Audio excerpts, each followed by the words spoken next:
I'm Kendrick. I'm a professional Ironman, and this year I'm getting ready for the Molokai to Oahu paddleboard race. The Molokai Channel is 32 miles of insanity over deep, wild ocean blue water, starting on the island of Molokai and finishing on Oahu. As it goes over some of the roughest, most treacherous seas, a lot of water funnels through that channel. There's a lot of activity, a lot of current, a lot of wildlife. Ships have gone down, people have gotten lost, and people have drowned out there. Eddie Cow disappeared into the ocean just south of where we paddle every year. When you feel that water moving underneath you and you see how deep it is, the water's this insane deep purple colour. You can just imagine just going down into it and never coming back up again.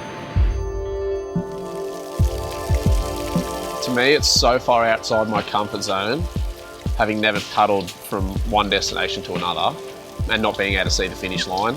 Pretty scared, I'm not going to lie. Like, everyone's scared when they get on the line. It's a good scared because you'll find you're anxious to find out. Furthest I paddled on one discipline on a board, my training session would be a bit over an hour and we'd paddle 6K. And now our sprint sessions with Brad, we're doing 15Ks. It's hard work. And you find that your body can actually push a lot further than you think it can. It's just one of those things, my body's just not used to it. Getting to Molokai is just such a mission. You've got to get boards ready, you've got to get your boat organised. It's just a logistical nightmare. So in the Molokai race, there's two divisions. There's the stock board and there's the unlimited board. In my class, the 12-foot stock, there'll be two blokes who have previously won it before. Jack Bark is the Californian prodigy. Zeb Walsh, they call him the bear because he paddles like an absolute animal. I've got one board, she's extremely fragile. It's 12 foot long. I've had to organise a special freight company to send it off. He's hoping she gets there in one piece. Please, baby. I've had the best mentor to do this race, Brad. And we've done some long Ks and I 110% truly believe that I've done enough work to really give this race a good crack.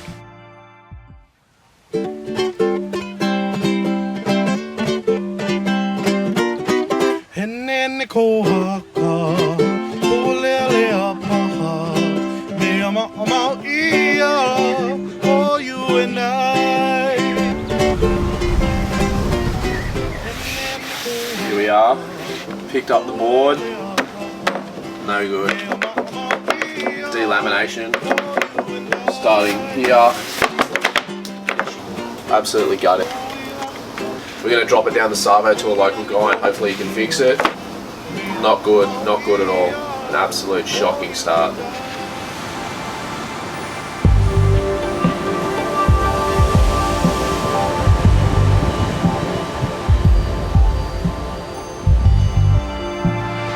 She is.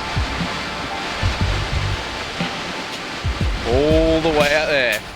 Looking across at Molokai, across that channel, knowing that it's the deadliest channel in the world and people have actually lost their lives in there, I completely underestimated it and I think, I know I'm in for the biggest challenge of my life.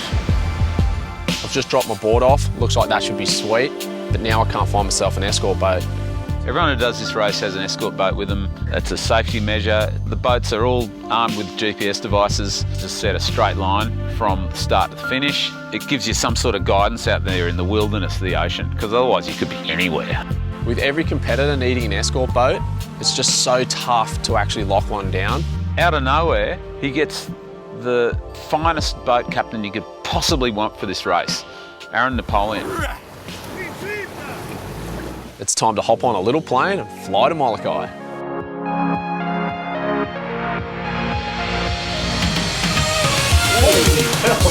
I've been here probably 2 hours now. There's one little resort of villas right on the beach surrounded by palm trees and amazingly blue water.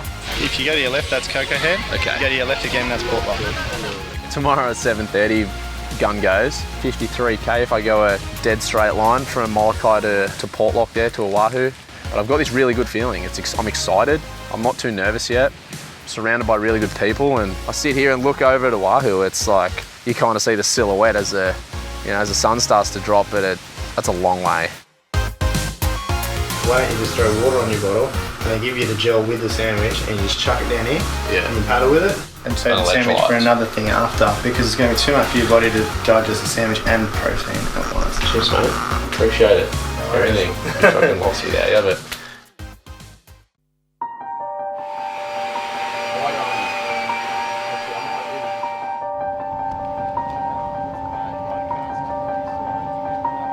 You can feel how nervous everyone's feeling and excited and emotional, and Brad and I have taken ourselves away from all the commotion. It's an energy down there which is so overwhelming. I've never really experienced it before, and looking down, we're looking at the prayer, and there's probably about 300 people plus just in a circle, just holding hands.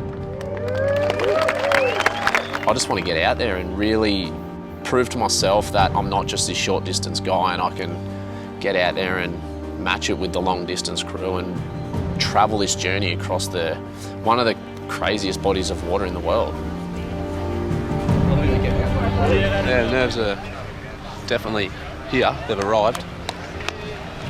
It's going to be a long slog. It's hot and it doesn't look like to be much wind around, but I signed up to do this, so it's all systems go.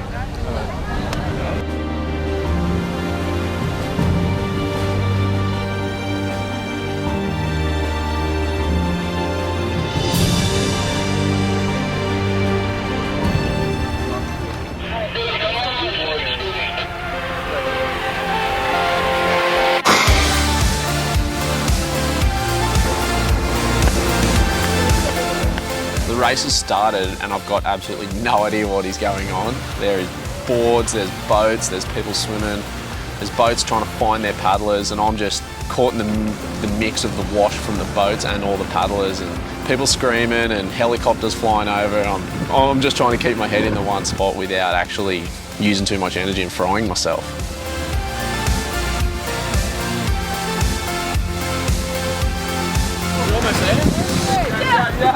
Aloha! I need to calm down.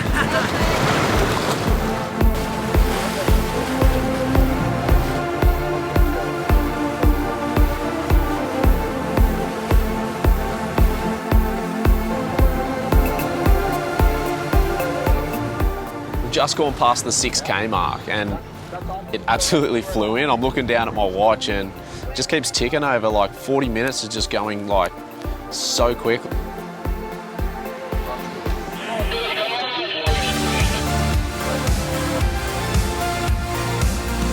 pace has settled down a heap.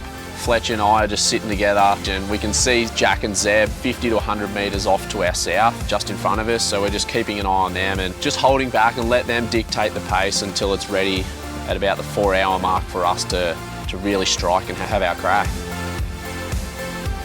Those nerves are still there because I know the hardest part hasn't really hit yet, so I'm just trying to keep the fluids up and really keep my nutrition right.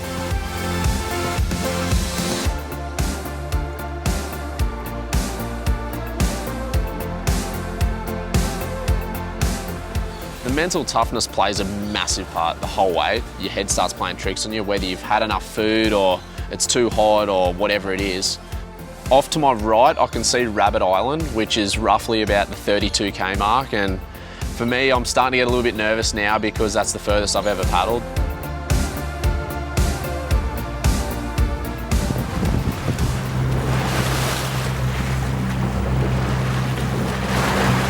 K's to go.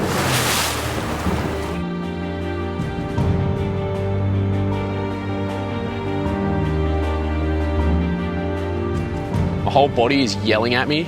My mind is good though. The island of Oahu is right there. The water's definitely much rougher now and there's still a fair way to go. But just seeing the island, it amps me up.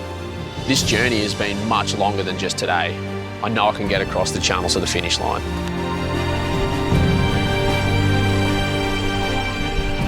The surf's massive, 10 to 15 foot.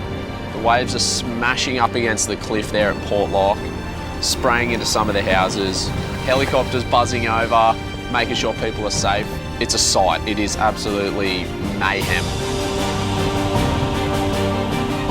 It's massive surf, and I just want to pick one off and carry it all the way through to the finish line.